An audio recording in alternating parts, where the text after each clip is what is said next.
Olá, tudo bem? Sou Clarissa De Franco, esse canal é o Terra Chá, que fala um pouquinho da horizontalidade entre os saberes, né, os conhecimentos e as práticas. Bom, hoje, nesse momento, estou aproveitando, né, que eu já gravei o vídeo de estreia do canal, para gravar um outro tema também, que eu trabalhei no meu pós-doutorado em estudos de gênero, sobre discursos, né, sobre os movimentos Comes Hijos No Te Metas e Escola Sem Partido. Eu queria conversar um pouquinho com vocês sobre esse debate, esse grande debate entre religião, gênero e educação, como que começou, né? Quais são as origens, as raízes desse debate atual.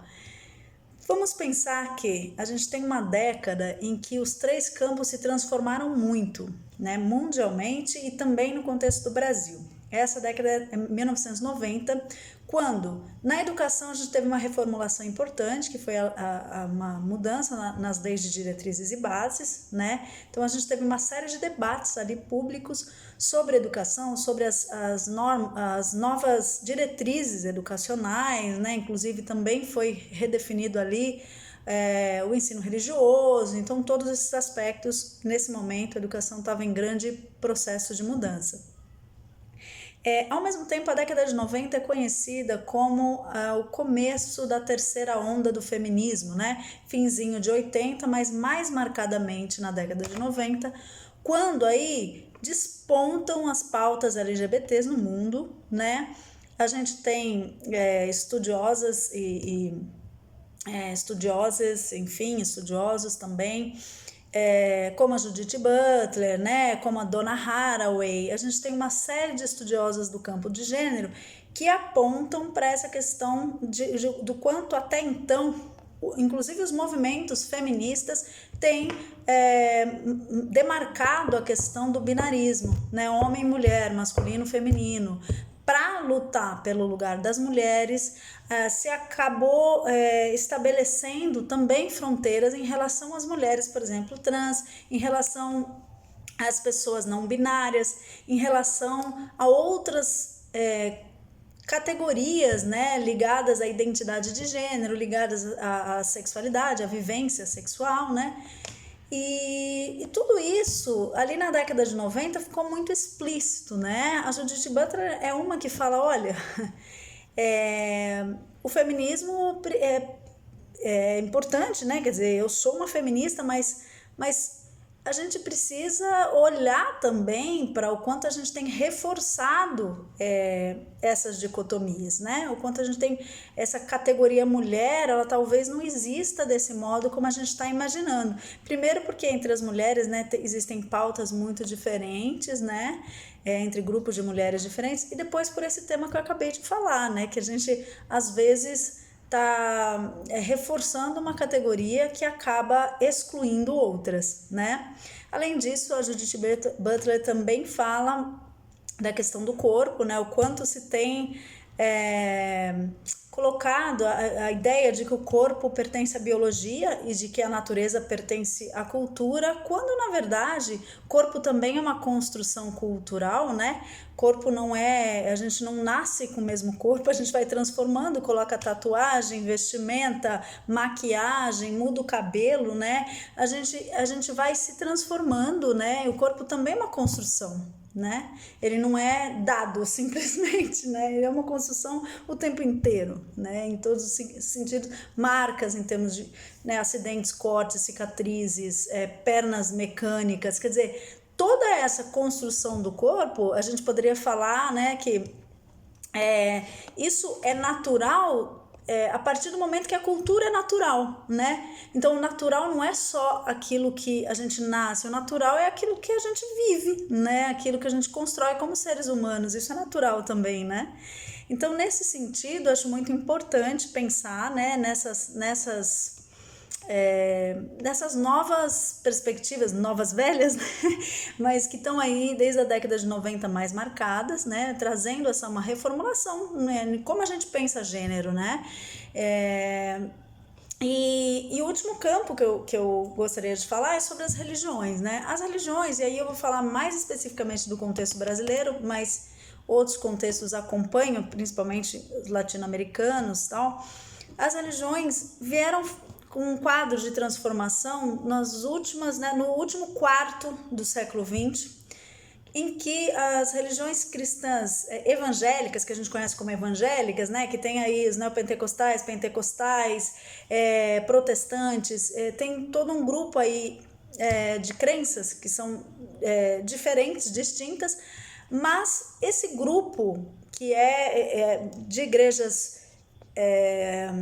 não católicas, mas cristãs, ele cresceu muito, né, cresceu muito, e a adesão ao catolicismo tradicional caiu, né? Não é assim, ainda é a religião majoritária, enfim, é algo bastante grande, né? Se a gente comparar com o resto da população, mas vem caindo nos últimos censos, né?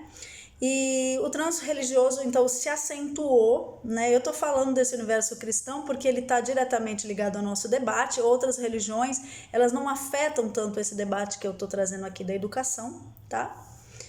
E, então, assim, esse quadro das religiões cristãs foi se alterando e chegando ali perto dos anos 2000, né, final da década de 90, início dos anos 2000, as lideranças religiosas compreenderam que a política era um espaço privilegiado para colocar suas pautas. Antes, havia ali conferências próprias, espaços das religiões em que elas colocavam, né, suas, que nem a CBB, né, dos bispos do Brasil. Então, assim, haviam esses espaços em que as igrejas colocavam as suas diretrizes, tal, internamente. Depois elas entenderam que era importante ocupar esses palanques, né? No começo com uma disputa e depois com uma aliança. A partir de 2000, especialmente do fim de 2000 e para 2010, já havia muitas alianças, né,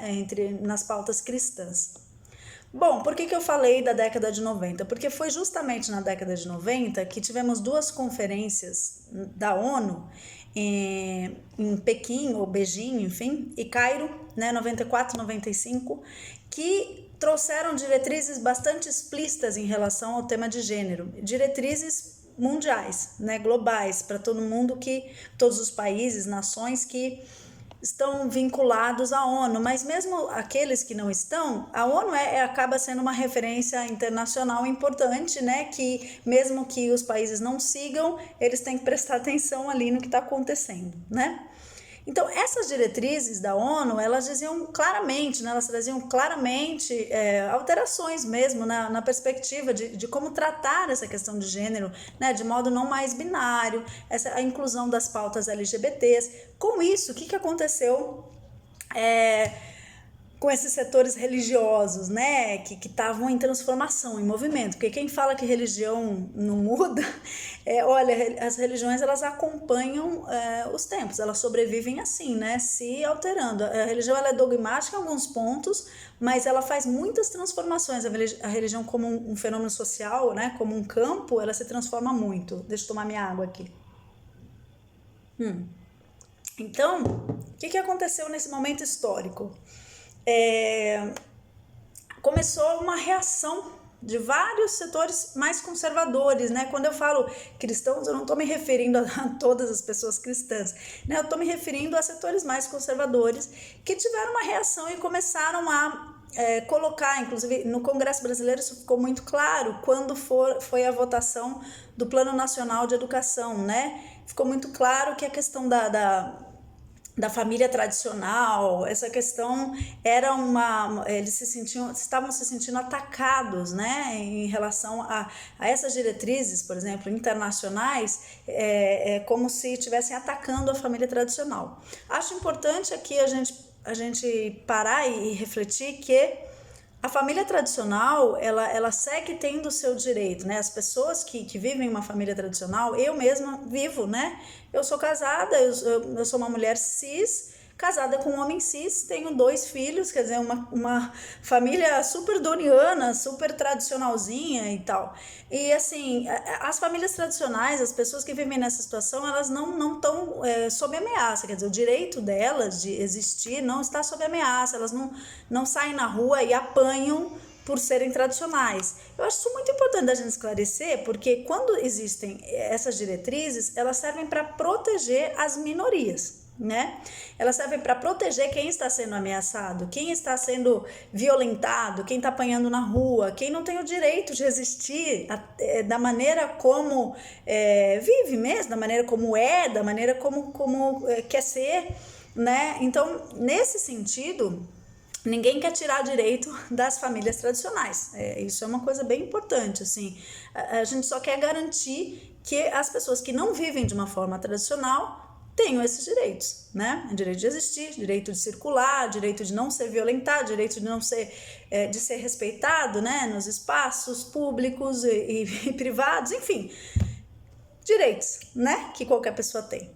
Então, voltando aí, né? Quando aconteceram essas duas conferências na década de 90, teve muitas reações, né? Reações de setores altos da igreja, né? E aí eu tô falando do universo cristão, né? Conservador, mas sim, com falas públicas, sempre instigando que existia aí é como se fosse um complô, né? Uma ideologia sendo imposta, né, para contrapor a visão natural, né, que veio com Deus, né, do homem e da mulher, do corpo biológico do homem e da mulher. Então, para esses grupos, e é importante a gente ressaltar, para esses grupos, o corpo natural, lembra que essa ideia de corpo natural, ela é absolutamente... como eu falei, ela é absolutamente artificial, porque o corpo é construído, né? Então essa ideia de corpo natural, ela não é real, né? O que a gente vive na cultura não é um corpo natural desse jeito, né? Então, desse jeito que é proposto. O natural é fazer mudanças no corpo, o natural é fazer transformações, mas esses grupos começaram a entender essas mudanças como mudanças que feriam os desígnios divinos, né? É como se fosse assim, Deus nos criou perfeitamente, e aí com isso a gente com as alterações, as transformações corporais que a gente faz de gênero, a gente estaria alterando os desígnios de Deus, as mãos humanas estariam manchando aquilo que Deus desenhou, né? A gente chama isso, e aí quando eu falo a gente, né, tem um termo nativo mesmo das pessoas trans e tal, que foi nascendo, e hoje a gente trabalha com esses termos, que é a ideologia de Gênesis, né? Eles acusam os estudiosos, as estudiosas, enfim, os estudiosos, né, de ideologia de gênero, e a gente diz, olha... isso é uma ideologia de Gênesis, né? A ideia de que Deus criou o homem e a mulher, e aí na criação, na Bíblia, né, a gente tem todo um processo de que a mulher veio da costela, a mulher com uma função complementar ao homem, né, que trabalha mais na perspectiva espiritual, que é algo assim calcado, né, em uma ideologia, né, em uma perspectiva. E de novo, mais do que a gente brigar entre ideologias, que não leva a muitos lugares, porque um vai estar acusando o outro de ser ideólogo ou ideóloga, é mais importante aqui a gente pensar que esse debate pode ser pautado em outras perspectivas, né? Pode ser pautado em outras matrizes, né? Então, quando a gente repensa esse lugar do corpo na sociedade, eu acho muito importante. Quando a gente repensa também que a violência é um fator que deve promover a distinção, né? Quer dizer, aqui se tem violência, tá ruim, tá errado. Então aqui a gente tem que garantir direitos, porque é violento, né? Essas pessoas estão sendo violentadas. E não é só uma violência psicológica, as pessoas morrem, né? As pessoas trans, homossexuais, elas morrem de tanto apanhar. Elas são violentadas constantemente. Então, eu acho que esse é um divisor de águas que a gente tem que considerar como sociedade.